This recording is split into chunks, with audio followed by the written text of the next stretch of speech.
Poco después de la medianoche del 14 de mayo de 2008, Brandon Swanson cayó con su automóvil a una zanja en su camino a casa después de celebrar el final del semestre de primavera con sus compañeros estudiantes del campus Canby de Minnesota West Community and Technical College. Salió ileso y llamó a sus padres por su teléfono celular. Inseguro de su ubicación exacta, les dijo que creía que estaba cerca de Lynn y salieron a buscarlo, sin embargo, no pudieron localizarlo. Swanson permaneció al teléfono con ellos hasta que tras 47 minutos de conversación exclamó, «Oh, mierda». No se le ha visto ni se ha vuelto a saber de él desde entonces. Nacido en Marshall, sede del condado de Lyon en el suroeste de Minnesota, Swanson se graduó en Marshall High School en 2007. Luego eligió estudiar aerogeneradores durante un año en el campus de Minnesota West Community and Technical College en Canby. Las clases en Minnesota West finalizaron el año académico el 13 de mayo de 2008. Swanson se quedó en Canby esa noche para celebrarlo con amigos. En dos fiestas diferentes se observó que consumía algunas bebidas alcohólicas, pero, según sus amigos, no lo suficiente como para que pareciera intoxicado. Swanson dejó Canby para conducir los 48 kilómetros que distaba su casa y en donde inicialmente planeaba llegar antes de la medianoche. Justo antes de las 2 de la mañana, llamó a sus padres desde su teléfono celular, diciéndoles que se había salido de la carretera con su Chevrolet Lumina y había caído en una zanja de la que no podía sacar el automóvil. No estaba herido y les pidió que vinieran a donde estaba y lo recogieran. Annette y Brian Swanson subieron en su vehículo y se dirigieron a donde creían que estaba, manteniéndose Brandon al teléfono a pesar de los ocasionales cortes en la línea producidos en la señal del teléfono. Brandon se quedó en su automóvil e intentó hacerse visible encendiendo y apagando las luces, pero sus padres no vieron nada. Tampoco él los vio pasar. Brandon finalmente se dio por vencido y les dijo que dejaba el auto para caminar hacia unas luces que podía ver y que lo llevaron a creer que estaba cerca de Lynn, un pequeño pueblo a aproximadamente 11 kilómetros al suroeste de Marshall. Le dijo a su padre que se dirigiera al estacionamiento de un bar local y lo esperara allí. Brian comenzó a conducir hasta allí mientras hablaba con su hijo. Poco después de las 2:30, cuando llevaban 47 minutos de llamada, Brandon se interrumpió a sí mismo repentinamente y dijo, «Oh, mierda». Estuvo en silencio durante el resto de la llamada, hasta que sus padres colgaron e hicieron múltiples intentos infructuosos de llamarlo de vuelta. Brandon no ha vuelto a ser visto ni escuchado desde entonces. A las 6:30 informaron que Brandon había desaparecido a la policía de Lynn. Al principio se les dijo que no era raro que los jóvenes de esa edad permanecieran fuera toda la noche después del último día de clases en la universidad. Annette Swanson recordó específicamente que uno de los oficiales dijo que era el derecho a estar perdido de Brandon. Más tarde esa mañana, la policía de Lynn comenzó la búsqueda, pero no encontró rastros de Brandon en la ciudad o en el exterior. Solicitaron que la oficina del sheriff del condado de Lyon, Joel Dahl, los ayudara. Para enfocar mejor la búsqueda, la oficina del alguacil obtuvo los registros del teléfono celular de Brandon, que revelaron que Brandon había estado llamando desde las cercanías de Taunton, a lo largo de la carretera estatal 68, la ruta principal a Canby, al noroeste de Marshall, a 40 kilómetros de Lynn. Al buscar en esa área, los agentes descubrieron el automóvil abandonado de Brandon en una zanja de una carretera de grava a lo largo de la línea del condado de Lincoln, a una milla al norte de la autopista 68, uniéndose a la investigación la oficina del sheriff de ese condado, Jack Vazaki. La policía dijo a los medios que el automóvil había quedado colgado en la parte superior de una pendiente al borde de la carretera, no lo suficientemente grave como para dañar el automóvil, pero lo suficiente como para evitar que las ruedas tocasen el suelo en ese lado. No se encontró nada más en el automóvil, y debido a la hierba y la grava en el área que lo rodeaba, no había huellas y, por lo tanto, no había manera de saber en qué dirección Brandon pudo haber comenzado a caminar.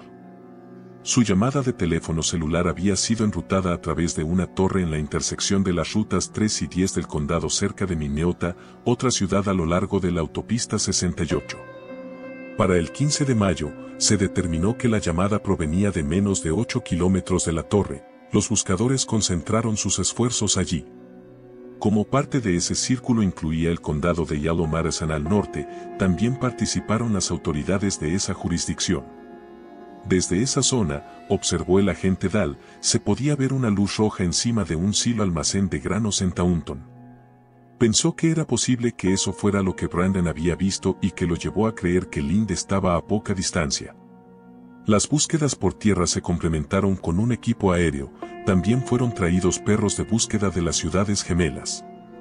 Un equipo de sabuesos del cercano condado de Codington, Dakota del Sur, inspeccionó unos 5 kilómetros del sendero que llevaba a una granja abandonada, luego a lo largo del río Yellow Madison. Brandon había mencionado que pasaba unas cercas y que escuchaba el agua cercana, recordó su padre. Según la teoría de que Brandon podría haberse ahogado, se desplegaron botes del Departamento de Recursos Naturales del estado a lo largo del río y se instalaron puertas. En algunas áreas del condado de Lincoln, el nivel del agua había llegado a los 3 metros en la mañana de la desaparición, pero el agente Dahl notó que había bajado desde entonces.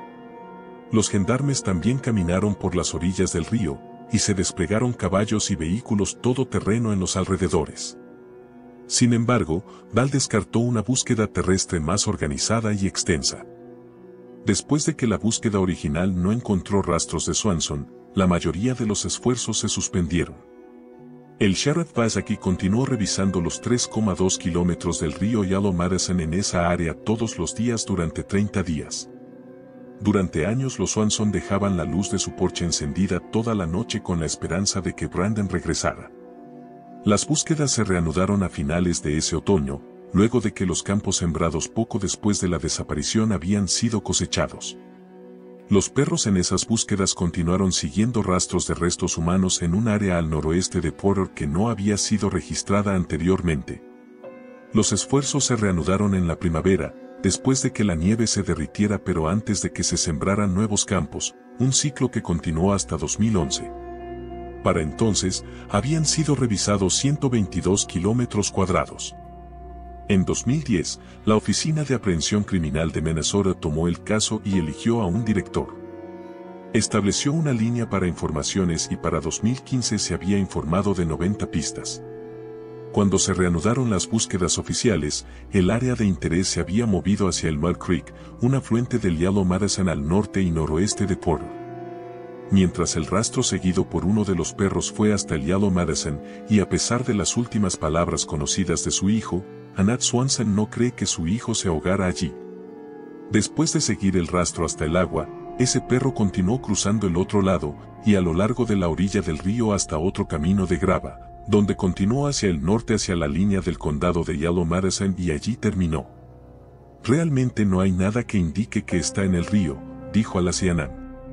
Brian Swanson también recuerda que, a pesar del alcohol que su hijo hubiera consumido anteriormente en la noche, no parecía desorientado ni confundido durante sus conversaciones telefónicas. Si Swanson sigue vivo, existen otras posibilidades, aunque parezcan remotas. Pudo haber desaparecido intencionalmente, pero sus padres no creen que hubiera hecho eso. Bisecki dijo que no podía descartar juego sucio, a pesar de que no había evidencia de ello. Alguien podría haber estado espiándole, y lo atraparon de esa manera, especuló. Al mediodía del 13 de diciembre de 2009, Steven Kocher, nacido el 1 de noviembre de 1979, salió de su coche, aparcado al final de un callejón sin salida en el barrio Anthem de Henderson, Nevada, Estados Unidos, una acción grabada por la cámara de seguridad de una casa cercana. Después de regresar poco después, cogió algo del vehículo y se alejó, con otra cámara de seguridad que captaba su reflejo en la ventanilla de un coche. No se le ha visto desde entonces, aunque se registró alguna actividad en su teléfono móvil durante los 2 días siguientes. La ausencia de Kocher de su casa, trabajo y actividades de la iglesia en St. George, Utah, no se notó durante varios días. Finalmente, la Asociación de Propietarios de Anthem, donde había aparcado, se puso en contacto con su empleador y luego con sus padres acerca del coche abandonado y se denunció su desaparición. La policía tenía pocas pistas al principio, ya que parecía que tenía la intención de volver a St. George y no parecía estar involucrado en ninguna actividad delictiva. La razón de su viaje a la zona de Las Vegas ese día nunca se ha determinado. Su familia cree que estaba buscando trabajo ya que no podía pagar el alquiler completo de su apartamento con el trabajo que tenía. Las búsquedas en el área alrededor de donde fue visto por última vez no arrojaron ninguna evidencia.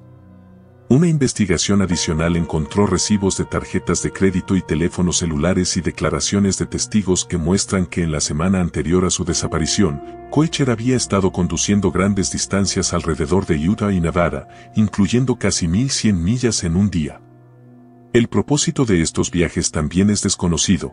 En uno se detuvo para visitar a los padres de una exnovia y almorzó en su casa.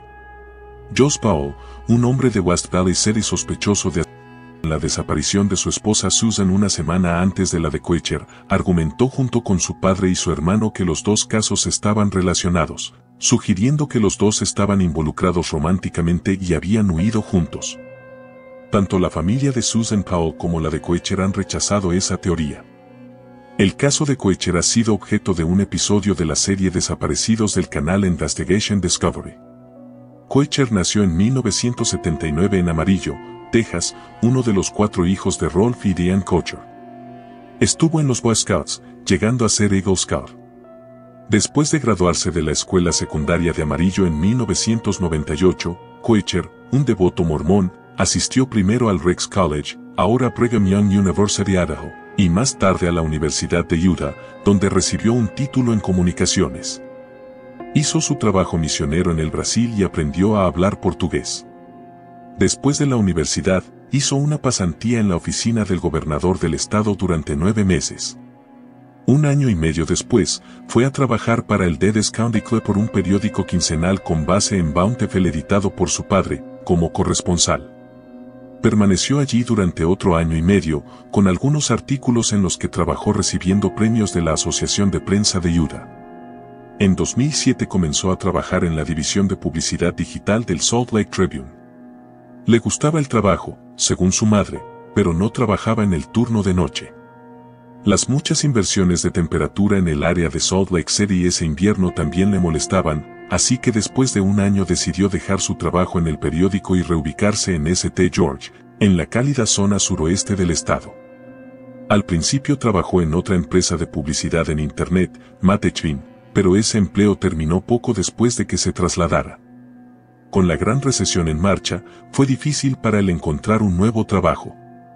Pudo encontrar trabajo en una empresa local de lavado de ventanas, repartiendo folletos para ello. No le proporcionó suficientes ingresos para cubrir sus gastos, y en noviembre de 2009 estaba varios meses atrasado con el alquiler.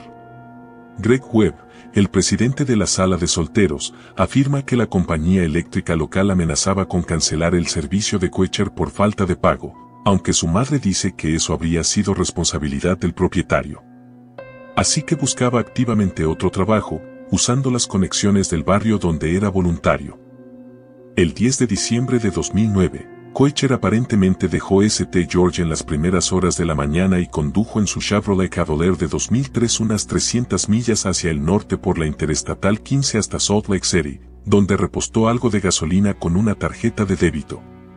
Luego viajó hacia el oeste por la Interestatal 80 otras 125 millas hasta West Wendover, Nevada, donde se salió de la autopista para repostar. Después de eso continuó otros 160 kilómetros hasta el rancho Ruby Valley de la familia Neff. Koecher había salido con Anne-Marie Neff y visitó el rancho, le dijo a sus padres, que no lo esperaban, que pensaba pasar a verla. Ella no estaba allí, pero los Neff le sirvieron el almuerzo a Koecher de todos modos. Les dijo que iba de camino a visitar a su familia en Sacramento, California, pero que no estaba seguro de poder seguir en esa dirección debido al mal tiempo.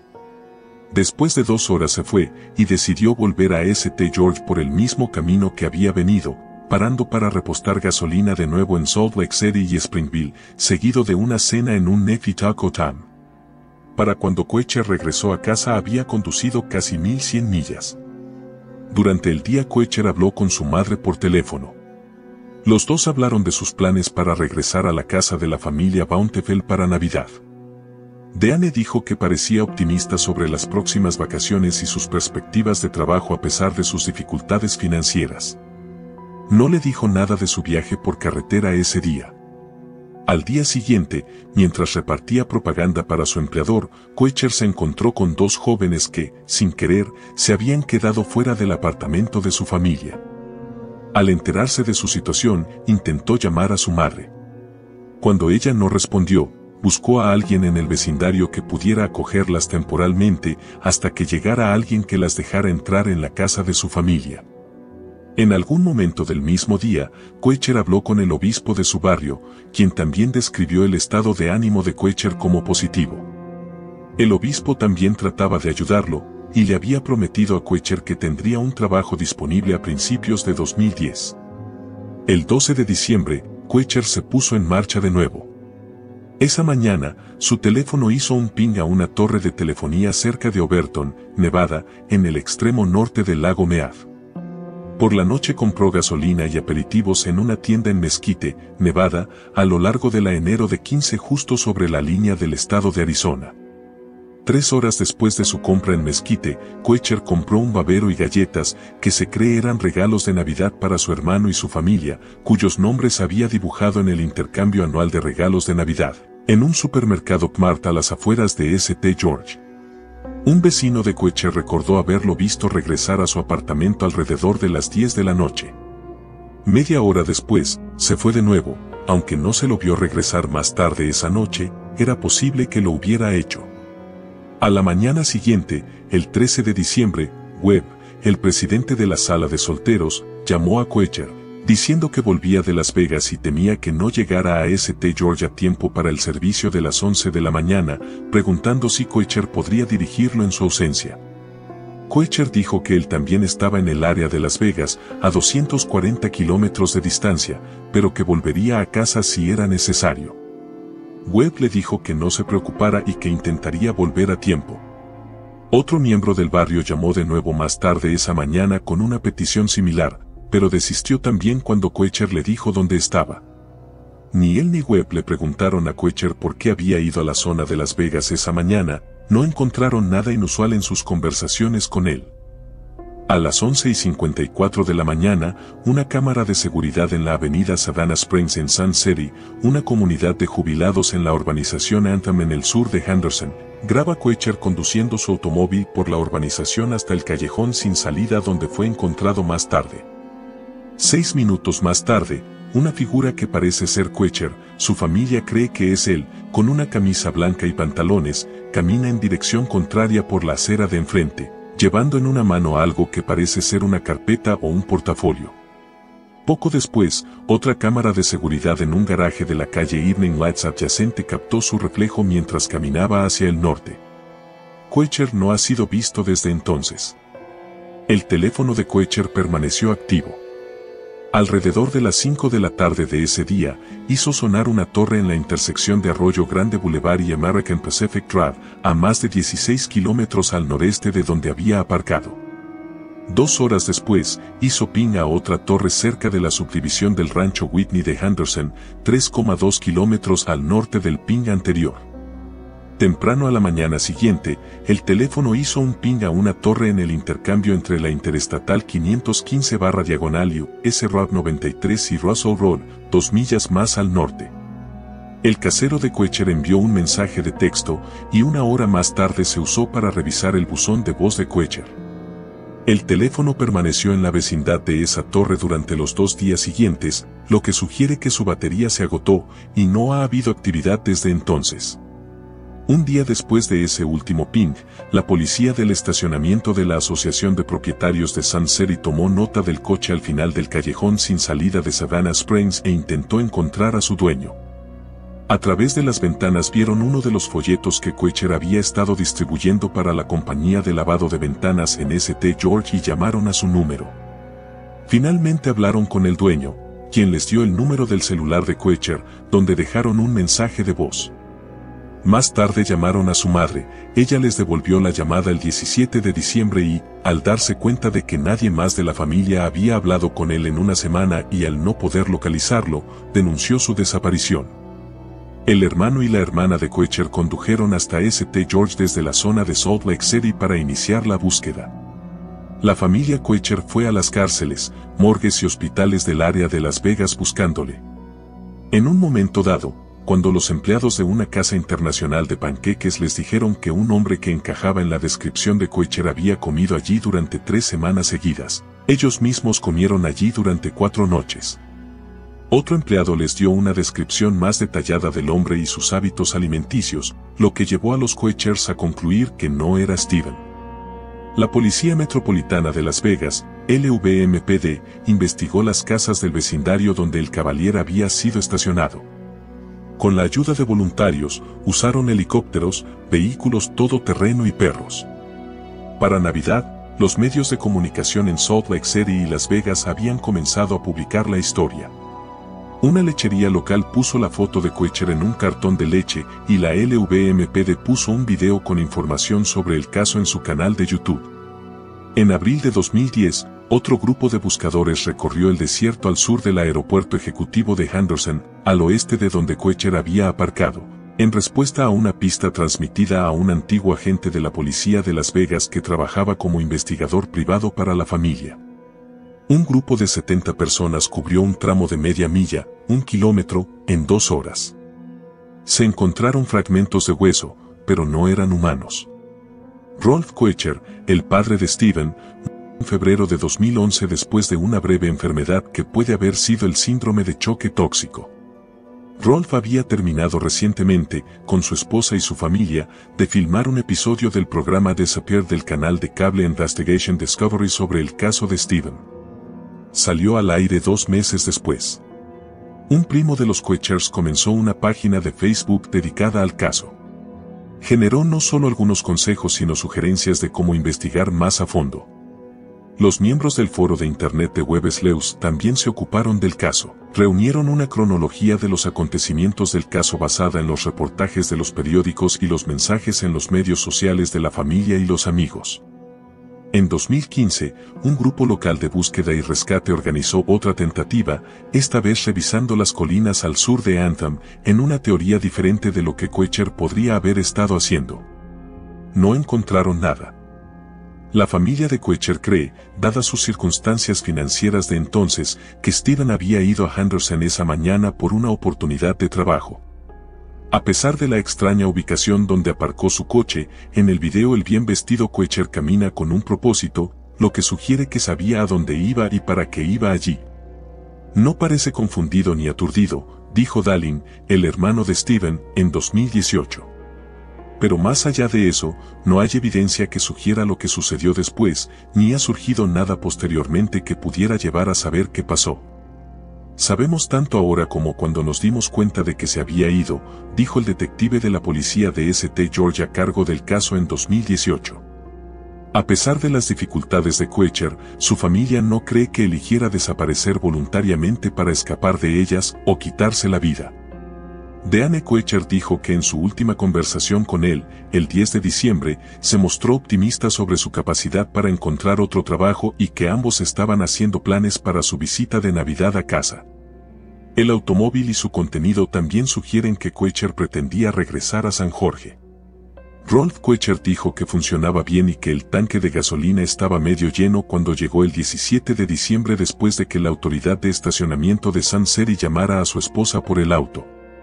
En el coche estaban los regalos de Navidad que Steven había comprado para su hermano y su familia en Kmart el día anterior, así como las solicitudes de empleo y los folletos de su empleador que habían ayudado a la autoridad de estacionamiento a encontrar a sus padres.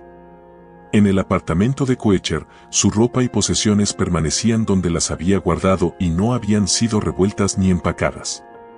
El inusual, y en su mayor parte inexplicable, viaje de Koecher en los días anteriores a su desaparición ha llevado a suponer que pudo haber recurrido a algún tipo de actividad ilícita para obtener ingresos. Se llevó un perro rastreador de drogas para olfatear al automóvil pero no alertó sobre nada. Otro vehículo que se ve en las imágenes de la cámara de seguridad circulando por la calle a la hora en que Koecher aparcó y se alejó de su coche fue investigado, y resultó ser un agente inmobiliario local que mostraba una casa en la zona. Las comprobaciones del historial financiero y los registros telefónicos de Koecher no revelaron nada inusual aparte de los viajes. Un solo cargo a su tarjeta de crédito desde la desaparición fue un cargo automático hecho a la compañía de alojamiento web GoDaddy como consecuencia de sus días en Matechin. Un número de teléfono desconocido resultó ser la familia de las 2 chicas a las que Koecher había ayudado a volver a entrar en la casa de un familiar el día antes de que se fuera a Las Vegas. Una búsqueda en su ordenador y en su historial de navegación por Internet no encontró nada inusual.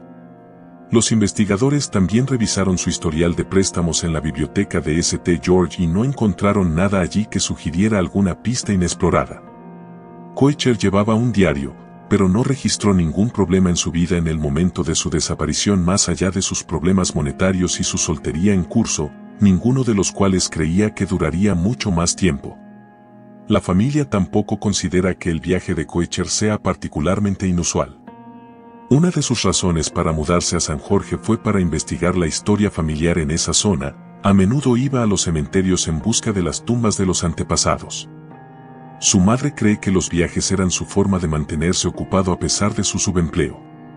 Aunque no hay pruebas que sugieran que Koechner fue asesinado o secuestrado, ni la policía de St. George ni la de Henderson han encontrado pruebas que eliminen esa posibilidad. No hay nada que nos haga sospechar, dijo un detective del antiguo departamento al Las Vegas Review-Journal. Pero al mismo tiempo, es una situación extraña. Maura Murray nació el 4 de mayo de 1982 en la población de Anson, en el estado de Massachusetts, siendo el cuarto hijo de Frederick Fred y Lori Murray. Fue criada en un hogar católico irlandés. Cuando tenía 6 años, sus padres se divorciaron, después de lo cual Maura vivió principalmente con su madre. Murray se graduó en la Wetman Hansen Regional High School, donde fue una atleta estrella en el equipo de atletismo de la escuela. Llegó a ser aceptada en la Academia Militar de los Estados Unidos en West Point, donde estudió ingeniería química un periodo de 3 semestres. Tras su primer año, se trasladó a la Universidad de Massachusetts Amherst para estudiar enfermería.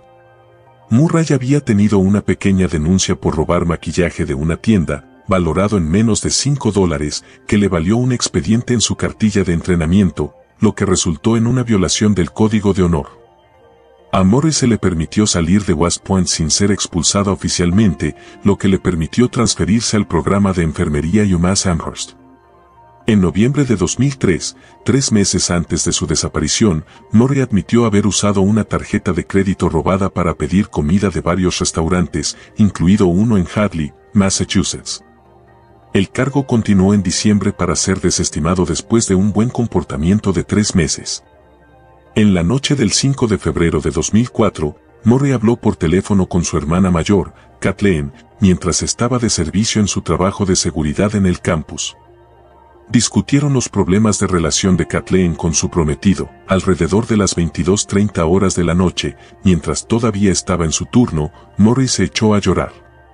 Cuando su supervisor llegó a su escritorio, Murray estaba completamente apagada. Ninguna reacción en absoluto. Ella no respondía. El supervisor acompañó a Murray de regreso a su dormitorio alrededor de la 1:20 de la madrugada. Cuando se le preguntó por qué estaba mal, Murray dijo 2 palabras: mi hermana. El contenido de esta llamada permaneció desconocida hasta 2017, cuando Kathleen explicó públicamente la conversación. Kathleen era una alcohólica en rehabilitación, había sido dada de alta de una clínica de rehabilitación esa misma noche, y de camino a casa, su prometido la llevó a una licorería, lo que causó un colapso emocional. El sábado, 7 de febrero, el padre de Murray, Fred, llegó a Amherst. Dijo a los investigadores que él y Murray fueron de compras esa tarde y luego fueron a cenar con un amigo de su hija. Murray dejó a su padre en la habitación de su motel y, tomando prestado su Toyota Corolla, regresó al campus para asistir a una fiesta. Ella llegó a las 22:30 de la noche. 4 horas más tarde, a las 2:30 de la madrugada del domingo, 8 de febrero, Murray dejó la fiesta. A las 3:30, en el camino hacia el motel de su padre, golpeó una barandilla en la Ruta 9 en Hadley, causando daños por valor de casi $10,000 en el automóvil de su padre. El oficial que respondió escribió un informe de accidente, pero no hay documentación ni pruebas sobre si se encontraba ebria. Murray fue conducida al motel de su padre y permaneció en su habitación el resto de la mañana. A las 4:49 de la mañana, hizo una llamada telefónica desde el teléfono de Fred. La persona receptora y el contenido de la llamada no se dieron a conocer. Más tarde, el domingo por la mañana, Fred Murray se enteró de que el daño a su vehículo estaría cubierto por su seguro de coche. Alquiló otro, dejó a Murray en la universidad y se fue a Connecticut. A las 23:30 de la noche, Fran llamó a su hija para recordarle que obtuviera formularios de accidentes del registro de vehículos motorizados. Acordaron volver a hablar al día siguiente por la noche para discutir el procedimiento y completar el reclamo del seguro por teléfono. Tras pasar la medianoche del lunes, 9 de febrero, Murray usó su ordenador personal para buscar en el programa de mapeo web MapQuest las distancias hasta los Berkshires, una región montañosa localizada en el oeste de los estados estadounidenses de Massachusetts y Connecticut, y el municipio de Burlington en Vermont. El primer contacto informado que Murray tuvo con alguien el 9 de febrero fue a la 1 de la madrugada, cuando le envió un correo electrónico a su novio. Recibí tus mensajes, pero sinceramente, no tenía ganas de hablar con nadie. Prometo llamar hoy. También hizo una llamada telefónica para preguntar sobre el alquiler de un condominio en la misma asociación de condominios de Bartlett, Nuevo Hampshire, con la que su familia había estado de vacaciones en el pasado. Dichos registros telefónicos indican que la llamada duró 3 minutos. El propietario no alquiló finalmente el condominio a Murray. A las 1:13 de la mañana, Murray llamó a un compañero de enfermería por razones no aclaradas. A la 1:24, Murray envió un correo electrónico a un supervisor de trabajo de la facultad de la escuela de enfermería avisándole de que estaría fuera de la ciudad durante una semana debido a la muerte de un familiar, cosa que, como corroboró sus familiares, era falso. También dijo que contactaría con él cuando regresara. A las 2:05, Murray llamó a un número que proporcionaba información registrada sobre la reserva de hoteles en Stowe, Vermont. La llamada duró aproximadamente 5 minutos. A las 2:18, telefoneó a su novio y tras no poder hablar con él, dejó un mensaje de voz prometiéndole que hablarían más tarde. En su automóvil, Murray empacó ropa, artículos de tocador, libros de texto universitarios y píldoras anticonceptivas. Cuando su habitación fue registrada más tarde, la policía del campus descubrió la mayoría de sus pertenencias empacadas en cajas y los cuadros y adornos de la pared descolgados. No quedó claro si Murray los empacó ese día, pero la policía en ese momento afirmó que había tenido que ocurrir entre el domingo por la noche y el lunes por la mañana. Alrededor de las 15:30 de la tarde, Murray condujo fuera del campus en su Saturn sedán negro de 1996. No acudió a sus clases al suspenderse estas por una fuerte tormenta de nieve. A las 15:40, Murray retiró $280 de un cajero automático. Imágenes de circuito cerrado del mismo mostraban que estaba sola cuando procedió a la operación bancaria. En una licorería cercana, Murray compró alrededor de $40 en bebidas alcohólicas, incluyendo Baileys Irish Cream, vodka, Kahlúa y una caja de vino Francia. También las imágenes del establecimiento confirmaron que se encontraba sola cuando realizó las compras.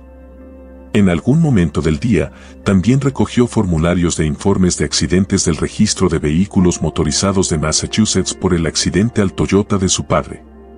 En un momento indeterminado, entre las 16 y 17 horas de la tarde, Murray abandonó Amherst, presumiblemente por la Interestatal 91 Norte. Llamó para revisar su correo de voz a las 16:37, siendo la última actividad registrada de su móvil. Hasta la fecha no hay indicios de que informase a nadie sobre su destino, ni tampoco hay evidencias de que hubiera uno exacto. Algún tiempo después de las 19 horas de la tarde, una residente de Bottsville, New Hampshire, escuchó un fuerte golpe fuera de su casa.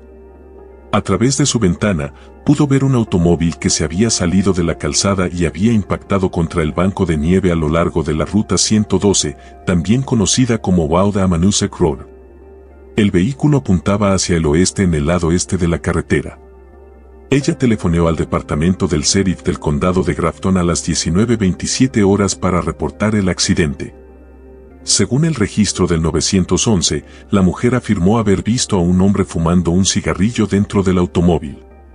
Sin embargo, más tarde declaró que no había visto a un hombre ni a una persona fumando un cigarrillo, sino que había visto lo que parecía ser una luz roja que brillaba desde el interior del automóvil, posiblemente la de un teléfono móvil.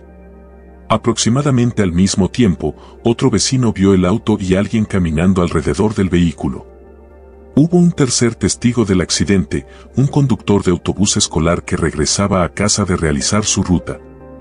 Notó que la joven no estaba sangrando o visiblemente herida, sino fría y temblando. Se ofreció a llamar por teléfono para pedir ayuda. Ella le pidió que no llamara a la policía, un informe policial dice suplicado, y le aseguró que ya había llamado a la Asociación Estadounidense del Automóvil, si bien estos no tuvieron constancia de dicha llamada. Sabiendo que no había cobertura en el área, el conductor del autobús continuó hasta su casa y llamó a la policía. Su llamada fue recibida por el departamento del sheriff a las 19:43 horas. No pudo ver el auto de Murray mientras hacía la llamada, pero notó que varios vehículos pasaban por la carretera antes de que llegara la policía. Otro residente local que conducía a su casa desde el trabajo afirma que pasó por la escena alrededor de las 19:37 horas y vio un vehículo SUV de la policía estacionado cara a cara con el automóvil de Murray. Se detuvo brevemente pero no vio a nadie dentro o fuera de los vehículos y decidió continuar en casa. La afirmación de este testigo contradice el registro policial oficial, que llegó 9 minutos después. Según el registro policial oficial, a las 19:46 horas, un oficial de policía de Haverhill llegó al lugar. Registró la zona pero no encontró a nadie dentro del Saturn Sedan ni en sus alrededores. El coche había impactado contra un árbol por el lado del conductor, había dañado severamente las luces delanteras y el radiador se había desplazado hacia el ventilador, lo que hacía imposible que el coche arrancara de nuevo. El parabrisas del automóvil estaba roto en el lado del conductor y ambos airbags se habían accionado. Las puertas estaban cerradas.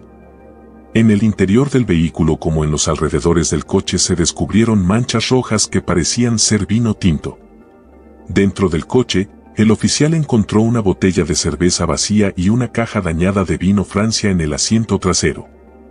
Además, encontró una tarjeta de la Asociación Estadounidense del Automóvil emitida a nombre de Murray, formularios de informe de accidentes en blanco, guantes, CDS, maquillaje, joyas, 2 juegos de instrucciones de manejo de MapQuest para Vermont, el animal de peluche favorito de Murray y un libro sobre montañismo. Faltaban la tarjeta de débito, las tarjetas de crédito y el teléfono móvil de Murray, ninguno de los cuales fue localizado o utilizado desde su desaparición. Más tarde, la policía informó que también faltaban algunas de las botellas de licor comprado. El periodista Joe Meguer resumió el incidente: en una curva cerrada, se salió de la carretera. Su automóvil golpeó un árbol. En ese momento, apareció una persona que conducía un autobús. Era un vecino. Él le preguntó si necesitaba ayuda. Ella se negó. Aproximadamente 10 minutos después, la policía apareció en la escena y Murray se fue. Entre las 20 y las 20:30 horas, un contratista que regresaba a casa desde Franconia dijo ver a un joven moverse rápidamente a pie hacia el este por la ruta 112, a unos 6 u 8 kilómetros al este de donde se descubrió el vehículo de Murray. Observó que el joven llevaba jeans, un abrigo oscuro y una capucha de color claro. No lo denunció a la policía de inmediato debido a su propia confusión de las fechas. Solo descubrió 3 meses después, al revisar sus registros de trabajo, que había visto al joven la misma noche que Murray desapareció. El oficial que respondió y el conductor del autobús recorrieron el área buscando a Murray. Justo antes de las 20 horas, un equipo de emergencias y de bomberos llegaron para limpiar la escena. Aproximadamente a las 20:30, el oficial que respondió al aviso abandonó el lugar. A las 20:49 horas, el automóvil ya había sido remolcado a un garaje. Un trapo que se cree que fue parte del equipo de emergencia en carretera de Murray fue descubierto metido en la tubería del silenciador del Saturn. Las autoridades solo se referirían a Murray como desaparecida al día siguiente, casi 24 horas después de su último avistamiento. A las 12:36 horas del día siguiente, martes, 10 de febrero, se emitió un informe de búsqueda para Murray. Según los informes, llevaba un abrigo oscuro, jeans y una mochila negra. Se dejó un mensaje de voz en el contestador automático de Fred Murray a las 15:20 horas indicando que su automóvil había sido encontrado abandonado. Estaba trabajando fuera del estado y no recibió esta llamada. A las 17 horas de la tarde, la hermana mayor de Murray contactó a su padre para contarle la situación. Luego contactó al departamento de policía de Haverhill y le dijeron que, si a la mañana siguiente no se informaba que Murray estaba a salvo, el Departamento de Pesca y Caza de New Hampshire comenzaría una búsqueda. A las 17:17 horas, Morey fue referido por primera vez como desaparecida por la policía de Haverhill. El 11 de febrero, el padre de Morey llegó antes del amanecer en Haverhill. A las 8 de la mañana, el Departamento de Pesca de Nuevo Hampshire, los Morey y otros comenzaron a buscar. Un perro policía rastreó el olor de uno de los guantes de Morey, varios metros al este de donde se había descubierto el vehículo, pero perdió el olor. Esto sugirió a la policía que había abandonado la zona en otro automóvil. A las 17 horas, el novio de Morey y sus padres llegaron a Haverhill. Fue interrogado en privado, y luego se le unieron sus padres para interrogarlo. A las 19 horas, la policía dijo que creía que Morey había llegado a la zona ya sea corriendo o para suicidarse. Su familia creía que esto era poco probable. El novio de Morey había apagado su teléfono celular durante su vuelo a Haverhill. En algún momento, recibió un mensaje de voz que creía que era el sonido de los sollozos de Morey. La llamada se remonta a una tarjeta telefónica emitida a la Cruz Roja Americana. El 12 de febrero, el padre y el novio de Morey realizaron una conferencia de prensa nocturna en Belén, Nuevo Hampshire, y al día siguiente se hizo la primera cobertura de prensa. A las 15:05 horas, la policía informó que Morey podría dirigirse a la zona de la autopista Kancamagus y que estaba en peligro, con posibilidad de tener pensamientos. El informe policial también indicó que Morey pudiera haber abandonado el lugar del accidente de su vehículo en estado de embriaguez, algo que no confirmó el conductor del autobús que la ayudó. El jefe de policía de Haverhill dijo que nuestra preocupación es que esté molesta por el accidente del coche o se suicide. Una semana después de la desaparición de Morey, su padre y su novio fueron entrevistados por el programa matinal de la CNN American Morning. La familia de Morey amplió su búsqueda en Dormont, consternada porque las autoridades allí no habían sido informadas de su desaparición. Aunque los casos de personas desaparecidas normalmente son manejados por la policía local y estatal, el FBI se unió a la investigación 10 días después de su desaparición. El FBI entrevistó a la familia de Massachusetts y el jefe de policía de Haverhill anunció que la búsqueda ahora era a nivel nacional. 10 días después de su desaparición, el Departamento de Pesca de Nuevo Hampshire realizó una segunda batida por tierra y aire, utilizando un helicóptero con una cámara termográfica y con el uso de perros rastreadores. La hermana mayor de Morey descubrió el 26 de febrero un par de ropa interior de mujer blanca rasgada en la nieve en un sendero aislado cerca de French Pond Road, pero las pruebas de ADN confirmaron que no pertenecía a Morey. A finales de febrero, la policía devolvió los artículos encontrados en el vehículo de Morey a su familia. El 2 de marzo, la familia salió de su motel, agotada por la búsqueda. Fred Morey regresó casi todos los fines de semana para continuar buscando. En abril, la policía de Haverhill informó sobre las denuncias de intrusión en una propiedad privada. La desaparición en marzo de 2004 de Brianna Maitland en la ciudad de Montgomery, Vermont, a 110 kilómetros del último avistamiento de Morey en Woodsville hizo que los medios comenzaran a comparar ambos casos y a que la policía sospechara inicialmente en un hilo que vinculase ambas desapariciones. Sin embargo, la policía estatal desechó tal hipótesis. En abril y en junio, la policía de Nuevo Hampshire y Vermont desestimaron cualquier conexión entre el caso de Morey y el de Maitland. En un comunicado de prensa, declararon que creían que Maura se dirigía a un destino desconocido y puede haber aceptado un viaje para continuar a ese lugar, y agregaron que no habían descubierto evidencia de que se hubiera cometido un delito. Descartaron la posibilidad de que una en serie estuviera involucrado. El 1 de julio, la policía reclamó a la familia de Morey los elementos encontrados en el vehículo para su análisis forense. El 13 de julio, una nueva búsqueda de voluntarios se desarrolló en un entorno cercano al lugar de la posible desaparición, con nuevas partidas de policías estatales de apoyo. Fue la cuarta búsqueda alrededor del área del accidente y la primera sin nieve. Las autoridades estaban más interesadas en localizar la mochila negra que Morey tenía en su poder, pues no se encontraba en su automóvil. La policía declaró que la búsqueda no dejó nada concluyente. A fines de 2004, un hombre supuestamente le dio al padre de Morey un cuchillo oxidado y manchado que pertenecía al hermano del hombre, que tenía un pasado criminal y vivía a menos de 1 milla de donde se descubrió el automóvil.